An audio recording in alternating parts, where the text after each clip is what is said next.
Merci. Moi, je suis un médecin pneumologue, mais je travaille en clinique du sommeil depuis 26 ans. Euh, Aujourd'hui, je vais parler de l'insomnie et ceci, c'est fait pour vous, pour le public.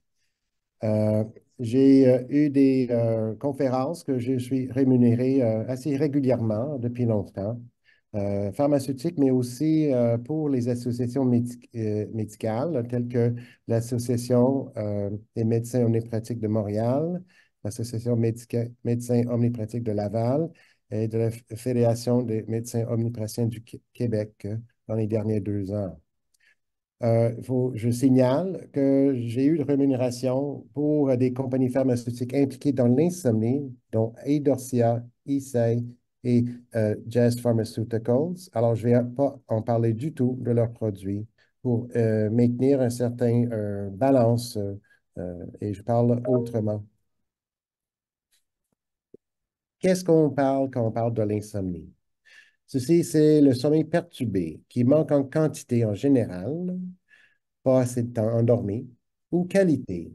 Le sommeil n'est pas réparateur, bien qu'on passe le temps endormi. Et ceci, c'est toujours pour définir que c'est une maladie, que ceci affecte le lendemain réveillé avec un certain manque de performance ou humeur. C'est-à-dire qu'on peut tomber endormi, on peut être fatigué, on peut être en difficulté de concentration ou bien les émotions sont difficiles à contrôler. Alors, ben, avant de définir la normale, c'est mieux de savoir ce qui est normal. Ceci varie pendant l'âge et ceci, c'est très, très, très général. En général, le nourrisson dort la plupart de la journée. Et avec l'âge, ça va varier, mais un jeune enfant a besoin entre 9 et 12 heures de sommeil, bien que nos parents aujourd'hui ont tendance à ne pas laisser dormir aussi longtemps parce qu'il faut amener l'enfant à la garderie avant le travail, puis chercher les enfants par la suite. Bon. Et puis, le jeune adulte, ben, il a peut-être besoin de 8h30, mais jusqu'à 7 heures, c'est minimum, et on a tendance d'avoir en moyenne une certaine manque de sommeil généralement, avec une moyenne des travailleurs nord-américains atteint environ 6h30 de sommeil. Alors, en général, la population en ce moment est vue comme avoir une certaine dette de sommeil chronique à cause du travail, à cause des activités personnelles, le travail de la maison, ben, les enfants, si nous sommes parents, et aussi nos engagements électroniques tels que visionner des vidéos à la maison, les médias sociaux. Ce n'est pas seulement les ados, c'est les adultes après l'adolescence aussi. Puis après la retraite, on a tendance à avoir l'opportunité de prendre des siestes. Et ceci peut prendre un petit peu soustraire à notre capacité de dormir la nuit parce qu'on dort le jour aussi. C'est pas nécessaire de prendre des siestes. C'est pas vu comme être pour bon pour la santé, ni mauvais. Mais en général, la nuit, c'est 6h30, puis des siestes d'une longueur variable. Mais ce qui pourrait être normal pourrait être un petit peu extrême de temps en temps. Par exemple, Monsieur Xavier, c'est un exemple euh, caractér- caractériel que vous voulez, c'est récemment épousé. Alors, pour la première fois, il dort avec quelqu'un régulièrement. Et puis son épouse s'inquiète parce que elle voit qu'il ne dort pas beaucoup. Il dort entre minuit, s'endort facilement, dort sans interruption jusqu'à 5 heures du matin, se réveille plein d'énergie, spontanément, pas de réveil matin besoin, les fins de semaine inclus. Il se sent bien, ça fonctionne bien, son humeur est bonne, il ne prend pas la cocaïne, d'autres substances excessives telles le café 5, 6, 7 fois par jour. Il n'a pas de signe de la maladie maniaque, le maniaco-dépressive en manie. Alors, qu'est-ce qui se passe? Il se sent bien. Il était toujours comme ça. Mais lui, ce n'est pas un diagnostic, c'est une catégorie.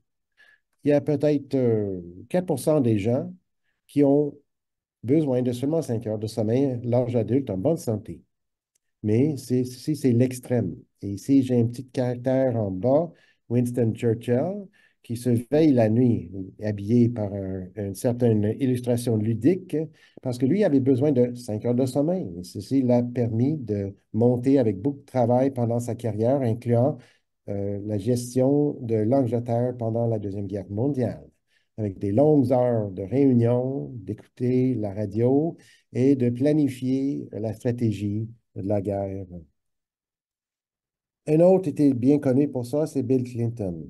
Lui a eu besoin d'une deuxième équipe du Secret Service, c'est le corps de protection du président des États-Unis, parce que quand il voyageait, lui était si actif et avait très peu de besoin de sommeil que les agents de sécurité du Secret Service n'avaient pas assez de sommeil eux-mêmes. Il fallait doubler l'équipe.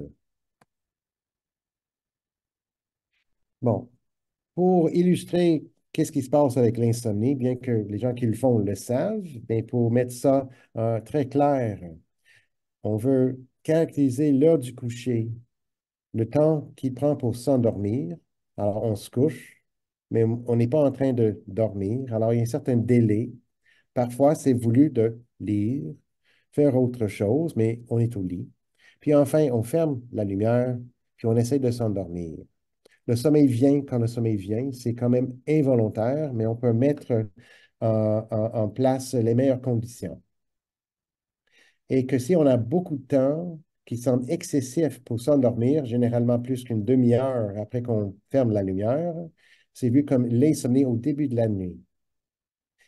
Beaucoup de gens s'endorment facilement, mais quand ils font l'insomnie, c'est au milieu de la nuit. Par exemple, ils s'endorment à 10 heures, mais se réveillent à minuit et demi. Puis, ça prend quelques heures de réveil inutile pendant la nuit qu'ils veulent dormir. Et ceci, c'est vu comme le temps d'éveil après l'endormissement ou l'insomnie au milieu de la nuit. Puis, la troisième forme de l'insomnie, et un individu peut avoir plusieurs en même temps, c'est le réveil précoce, c'est-à-dire qu'il se couche à 10 heures, s'endort assez rapidement, ne réveille pas pendant la nuit, mais se réveille à 3 heures du matin 5 heures après qu'on s'endort, et ceci, on se sent encore fatigué, mais on est incapable de s'endormir. Et enfin, on se lève quelques heures plus tard, insatisfait et fatigué pendant toute la journée. Ceci, c'est vu comme l'insomnie terminale avec un réveil précoce qui se répète régulièrement pendant la semaine, les mois et pour plus que 3 mois. Avec ceci, on définit l'insomnie chronique. L'insomnie transitoire, c'est normal. L'être humain très stressé va faire de l'insomnie. C'est garanti de temps en temps. L'insomnie comme maladie chronique, quand même, ça se répète plus que 3 fois par semaine, plus que 3 mois de temps. Et puis, ce qu'on veut évaluer dans un petit peu le calcul entre l'heure de coucher puis l'heure de se lever, c'est le temps total du sommeil. Il y a beaucoup de sources d'insomnie et ceci, c'est une liste incomplète, mais qui peut quand même s'inscrire dans un petit peu le gros bon sens. L'environnement, ben, si on essaie de dormir à l'aéroport parce que notre vol est annulé, c'est très difficile. Mais il y a d'autres environnements que les gens vivent, tels que des familles avec des très petits appartements et beaucoup d'enfants, que ça pourrait être difficile pour les parents et les enfants de dormir. Il y a aussi des cultures qui ont tendance à garder le lit familial longtemps. Alors, il y a les deux parents, le grand-parent, puis les enfants de multiples âges qui partagent une grande lit ensemble. Il faut dire que dès que quelqu'un est réveillé, tout le monde peut être réveillé. Alors, l'environnement, c'est déjà important. Les gens qui n'ont pas rien pour couvrir la fenêtre, et c'est l'été, le lever du soleil, le coucher tard, le lever tôt puis le coucher tard du soleil peut induire un certain insomnie tout simplement par la lumière ininterrompue.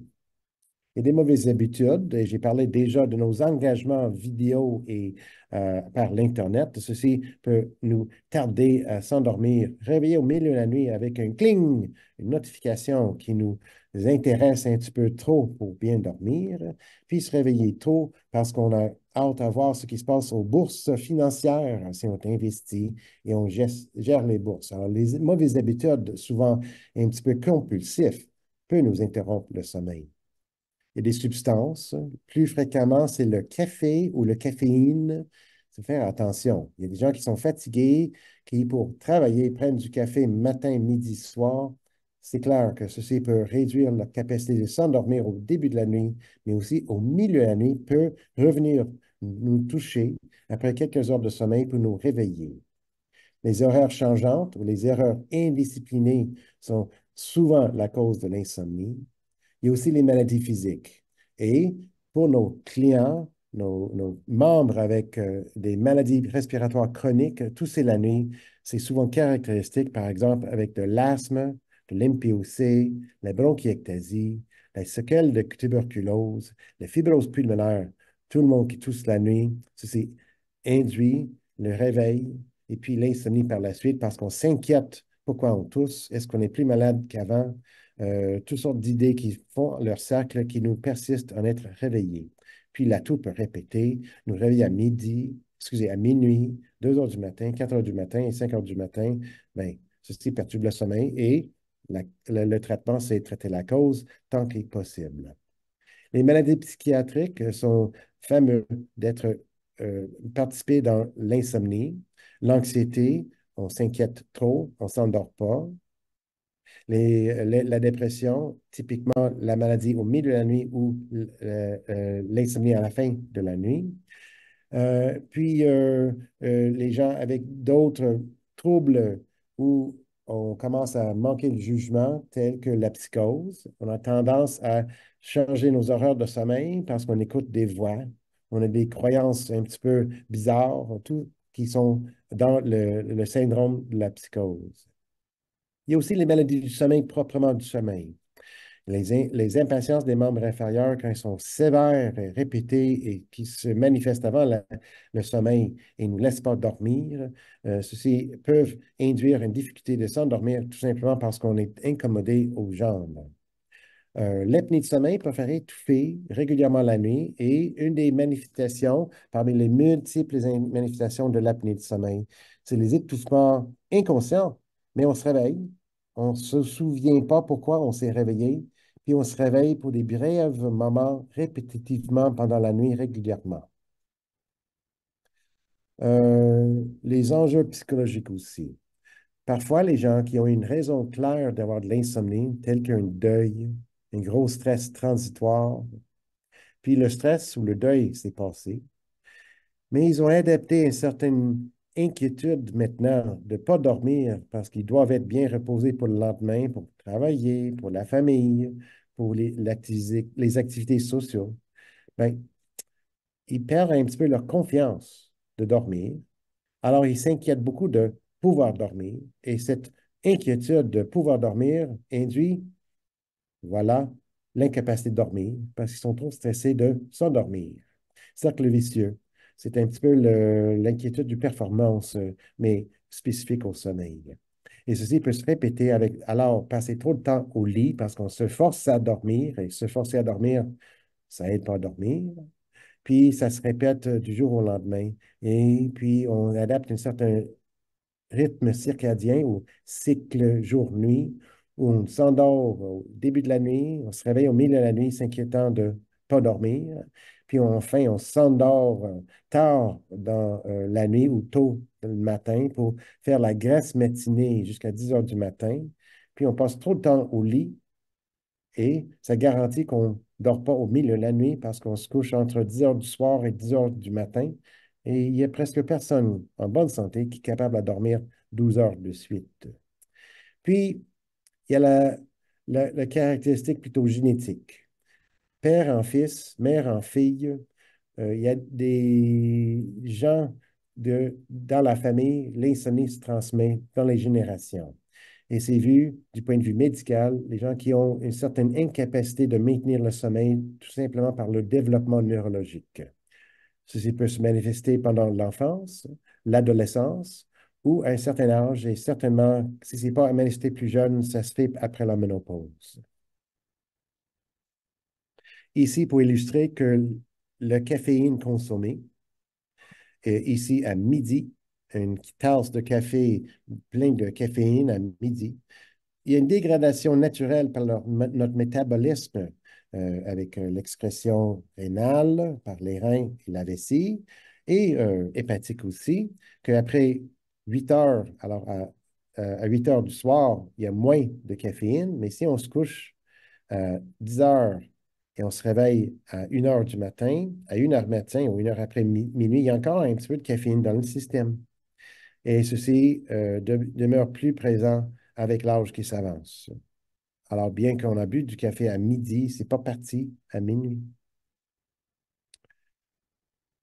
Il y a aussi, parmi nos clients avec les maladies respiratoires, des pilules qui sont prises pour la maladie respiratoire, mais d'autres maladies aussi, qui peuvent induire de l'insomnie.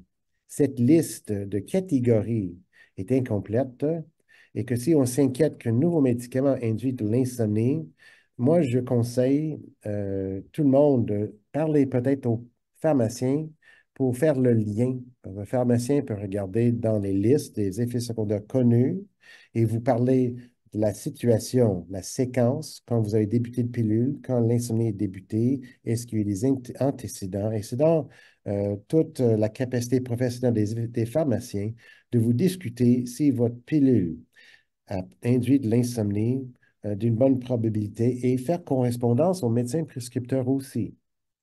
Il faut savoir que souvent, le traitement aigu pour une difficulté respiratoire telle que l'asthme, MPOC et les fibroses, qu'on prescrit la prednisone ou d'autres médicaments similaires qui sont parmi les corticostéroïdes orales. Il faut dire que les corticostéroïdes inhalés font pas de l'insomnie. Agonistes dopaminergiques, typiquement prescrits pour la maladie Parkinson, mais d'autres conditions aussi, peuvent induire de l'insomnie, mais ceci, ce n'est pas typique ni pas tout le monde. Psychostimulants, tels que beaucoup vendus ici au Québec, le Ritalin et toutes les variantes de ceci, peuvent induire l'insomnie, même bien après qu'on l'a pris. Des congestionnants sans prescription peuvent en faire. Sudafed était bien connu depuis longtemps, mais il y en a d'autres aussi. Antiépileptiques peuvent le faire. Anticholinergiques, surtout par pilule, peuvent le faire. Rarement, ça peut se faire avec les anticholinergiques inhalés, mais c'est quand même participé. Puis, un de nos médicaments prescrits il y a longtemps pour les maladies respiratoires, mais beaucoup moins souvent maintenant, le théophylline, est bien connu pour induire de l'insomnie. Si vous avez des doutes, parlez avec votre pharmacien, puis soulevez ceci par la suite avec votre médecin. Pour revenir à ce que vous pouvez faire, si ce n'est pas évidemment une substance que vous consommez, les horaires variables sont souvent quelque chose qu'on peut modifier si on veut mieux faire pour l'insomnie sans toucher ou modifier des médicaments déjà en cours. Et ceci, c'est de voir quand on se couche et voir ce qu'on fait quand on se couche ou avant. Un grand problème, souvent quand on cherche avec un questionnaire chez les gens qui font de l'insomnie avant traitement, c'est qu'on trouve que les gens restent au lit trop longtemps. Ceci, c'était un moyen d'essayer de mieux dormir avec plus de quantité de sommeil, mais ceci devient un cercle vicieux si on reste trop longtemps endormi au lit, qu'on n'est pas capable de dormir toute la nuit. Puis des longues siestes le jour réduisent notre appétit ou notre capacité de dormir le soir. L'autre problème spécifique aux gens avec MPOC, ici c'est un extrait d'un chercheur avec une revue publiée par ce chercheur de grande réputation d'Espagne, Marc Miravitil, que l'MPOC, selon ses symptômes et la sévérité objective, a tendance à perturber le sommeil, les étouffements, la fatigue, passer du temps au lit le jour, tous ces phénomènes que j'ai parlé sont encouragés par la présence de la maladie respiratoire chronique et avec les difficultés qui augmentent avec les ans. Puis, le premier chemin ici, le Pathway One, mène à un sommeil dérangé. Puis, par la suite, si les gens sont pour plusieurs raisons, déprimés ou anxieux. Ceci va perturber le sommeil encore, mais aussi changer les habitudes le jour, peut-être les perceptions, peut-être l'utilisation des substances, telles qu'un fumeur va revenir à fumer par crainte, par dépendance qui revient, par deuil qui empire la santé mentale de l'individu. Puis, toutes les difficultés perturbées et en lien avec l'insomnie peuvent mener à des exacerbations dont les habitudes sous-optimales font mener à des exacerbations de la maladie respiratoire, ou bien une manque d'utilisation comme il faut des médicaments prescrits. Puis ceci fait cercle vicieux, souvent lié avec tout ce qui se passe mené à la mort de l'individu. Pour dire, en soins palliatifs, l'insomnie devient plutôt universelle aussi, peu importe la maladie. Bon, qu'est-ce qu'on fait comme traitement? Dans l'équipe qui s'implique dans le traitement de l'individu, ceci commence avec l'individu, mais je vais montrer un petit peu l'idée d'un réseau d'équipes pour aider ça. On s'adresse aux sources. Si c'est une maladie, on essaie de traiter d'une façon optimale ou on réévalue le traitement. On doit aider à comprendre pourquoi l'insomnie vient. Il y a des causes qu'on ne peut pas modifier, mais il y en a d'autres qu'on peut peut-être agir pour mieux faire. Parfois, les gens ont eu des attentes un petit peu, disons, excessives, qu'il faut absolument dormir 8 heures chaque nuit, tout le temps, pour bien vivre. Ce n'est pas toujours la situation pour les individus. 8 heures, c'est pour la bonne santé, mais ce n'est pas nécessaire pour même les gens en bonne santé. Puis ici, on fait de l'insomnie et on fait ce qu'on peut, mais ça persiste encore. Veut minimiser les impacts, c'est-à-dire mieux faire pour la fatigue, faire pour l'endormissement le jour. Alors, le meilleur dans les recommandations, traitement pour l'insomnie, c'est la thérapie par un psychologue, ce qu'on appelle la thérapie cognitive et comportementale de l'insomnie. Les outils ou l'approche de la thérapie cognitive et comportementale, TCC. Ceci, c'est une approche qui se fait pour la dépression, l'anxiété, les dépendances, les compulsions, mais aussi pour l'insomnie. Et la plupart des psychologues ont les outils pour faire ça. Il y en a qui font plus ça que d'autres, il faut dire, parmi les psychologues, mais c'est dans leur capacité professionnelle toute. Les composantes aussi, c'est une approche éducative, ce que je fais déjà aujourd'hui avec cette diaporama. La réflexion sur votre sommeil, vos heures de sommeil, vos attitudes, l'encouragement des bonnes habitudes et des changements bénéfiques de ce que vous faites pour votre sommeil.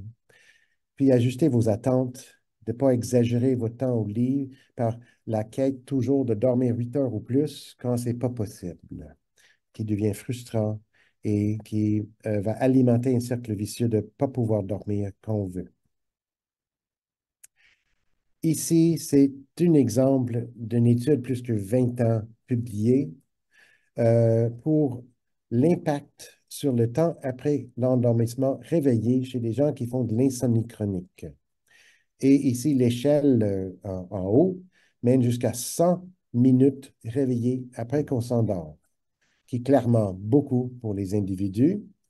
C'est plus qu'une heure. Et en moyenne, avant le traitement, les gens avec le traitement habituel en blanc, puis les gens qui ont eu le traitement comportemental psychologique en rouge, après le traitement, ils ont passé la moitié du temps réveillés après l'intervention. Et ici, c'est des participants dans une étude optimale publiée. Et même dans ces situations optimales, ils étaient 100 minutes réveillés avant l'intervention, environ 50 minutes après l'intervention. Alors, ce n'est pas une guérison avec le bonheur total, mais c'était une grande amélioration qui, après 3 mois, était soutenue, bien que la thérapie était terminée. Alors, ici, 2 leçons ici. Ça aide, mais ce n'est pas complète dans la solution. Et par la suite, parce qu'on apprend quoi faire, on continue à faire comme il faut. Et c'est mieux qu'une pilule une nuit. Méta-analyse, ceci veut dire que les études qui réunissent toutes les centaines d'études publiées sur la thérapie, variant d'une moyenne ou l'autre, thérapie individuelle, 1 sur 1 avec un psychologue, le plus cher du format, thérapie en groupe. Alors, si on participe en groupe, ça coûte moins cher parce qu'il y a maintenant 4, 6, 8 individus qui vont ensemble, une certaine heure ensemble avec un psychologue. Alors, ça coûte moins cher. Puis, thérapie par plusieurs moyens à distance, par Zoom, par application Internet ou téléphonique, tout ça a tendance à être efficace. Ceci pour aider à s'endormir plus rapidement, moins de temps réveillé après l'endormissement, puis une meilleure qualité de sommeil avec moins de fatigue le lendemain. Et ceci, c'était une étude de meta-analyse publiée en 2006. Alors, c'est devenu pierre angulaire du traitement de l'insomnie depuis plus que 20 ans maintenant. Et avec les nouveaux techniques ou technologies, ceci se répète encore avec des nouvelles études maintenant. Mais les études ne sont pas terminées. Je vais en parler d'une étude québécoise en ce moment que vous pouvez participer. D'avoir un psychologue, ce n'est pas pour tout le monde. Ça coûte quelque chose. La disponibilité n'est pas toujours facile. Parfois, on vit dans un endroit qui n'a pas de psychologue qui fait ça ou c'est pas accessible pour une raison ou autre. Une autre variante de ceci, souvent pour les gens qui sont lettrés et motivés, on peut lire un bon livre comme un devoir. Ceci, c'est pas une lecture touriste ou pour plaisir, c'est pour mieux faire. C'est un devoir. C'est votre exercice pour votre santé, un exercice mental et psychologique, c'est vous lire un livre écrit par un psychologue dans votre langue. Et ici, j'ai un exemple par un psychologue québécois de l'Université de Laval, puis un autre de l'Université Harvard, qui nous dit quoi faire. Et ceci fonctionne facilement 2 fois sur 3 chez les individus motivés. Et l'exemple de l'outil dans la thérapie par le livre ou avec un psychologue, c'est un carnet de sommeil. Ici, qui donne la date en séquence, l'heure du coucher, l'heure de lever, puis des commentaires. Par la suite, on met des dates, on s'inscrit comme ici, quand on se couche, et on voit les heures variables et les commentaires de ce qui se passe. Et si on prend un certain carnet plus compliqué, ça devient plus compliqué, mais ceci peut aider aussi. Ici, c'est un extrait du livre de Charles Morin que j'ai montré, Vaincre les ennemis du sommeil. Je ne parle pas des pilules sauf pour les arrêter, ici. Et extrait d'une enquête Radio-Canada. Et ceci, c'est un thème qui se répète depuis 25 ans pendant ma carrière. C'est que les Québécois sont pris aux pilules souvent, certainement à l'âge avancé. 1 sur 4 à l'âge de 70 ou plus. Et il y a un programme qui existe partout au Canada et au Québec, c'est en français, Agir pour mieux dormir, qu'il y en a des pharmaciens participants qui ont les outils et l'autorité de vous aider à réduire progressivement vos médicaments tant quand vous êtes pris et c'est plus utile. Ce programme existe depuis 1996. La plupart des Québécois ne le connaissent pas. Il faut quand même dire qu'il n'y a pas seulement le médecin qui vous prescrit les pilules qui est responsable, qui peut agir. Je parle des psychologues, il y a des médecins omnis et spécialistes qui peuvent intervenir. N'oubliez pas le pharmacien de votre quartier qui vous sert déjà. Puis parfois, avoir l'encouragement de la famille et des proches peut aider aussi pour encourager de mieux faire pour l'insomnie. Et docteur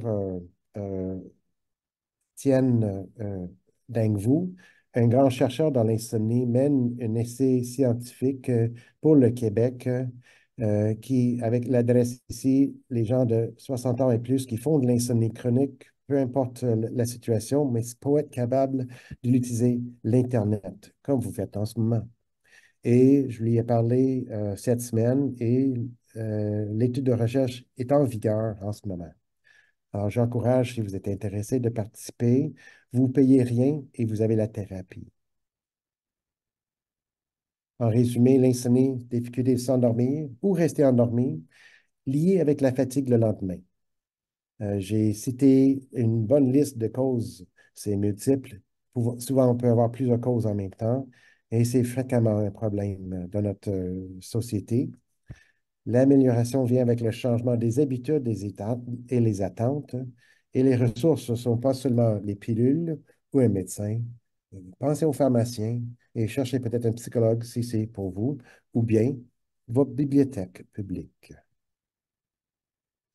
Ici, j'ouvre le forum aux questions. Docteur Balsam, merci beaucoup pour votre conférence de plus intéressante. Et oui, on a du temps pour des questions, fait que je vais vous poser la première. Pensez-vous qu'au Québec, l'insomnie est banalisée? On en parle souvent comme un effet indésirable seulement, sans plus, lors de l'introduction de certains médicaments comme les corticostéroïdes pour les MPOC. Les études démontrent bien que l'insomnie affecte toutes les sphères de la vie. Et, il y a de l'insomnie transitoire. Tout le monde peut vivre avec l'insomnie quelques jours, quelques nuits. Puis après que la thérapie est finie, espérons que c'est une thérapie de court terme, ça va se rentrer dans l'ordre normalement si on n'exagère pas pendant la prise du médicament. C'est-à-dire qu'on commence à pas paniquer, qu'on ne dort pas une nuit ou deux. Et ceci mérite de discuter ça avec le pharmacien, par exemple. Il va dire, Madame ou Monsieur, votre prescription n'est pas très longue, ça va se rentrer dans l'ordre par la suite.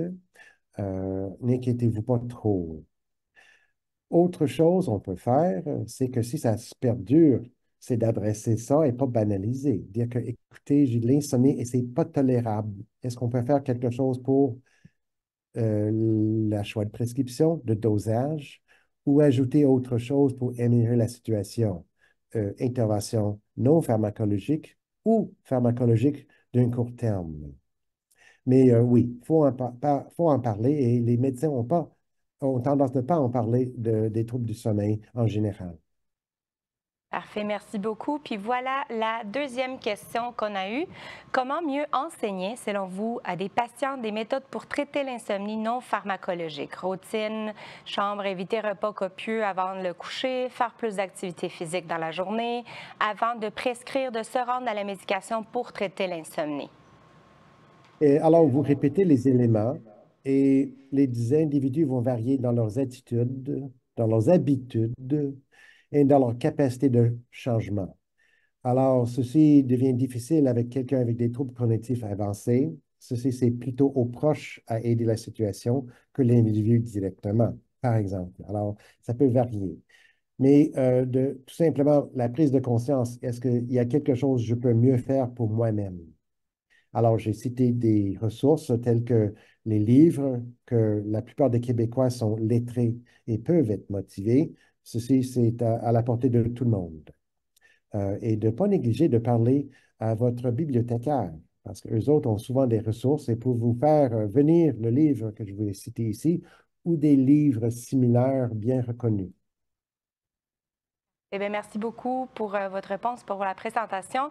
Et puis, pour les questions qui n'ont pas été répondues, ils vous seront envoyées et acheminées par la suite aux invités d'aujourd'hui. Alors, encore une fois, Dr. Balsan, merci énormément pour votre présentation. Merci. Au revoir.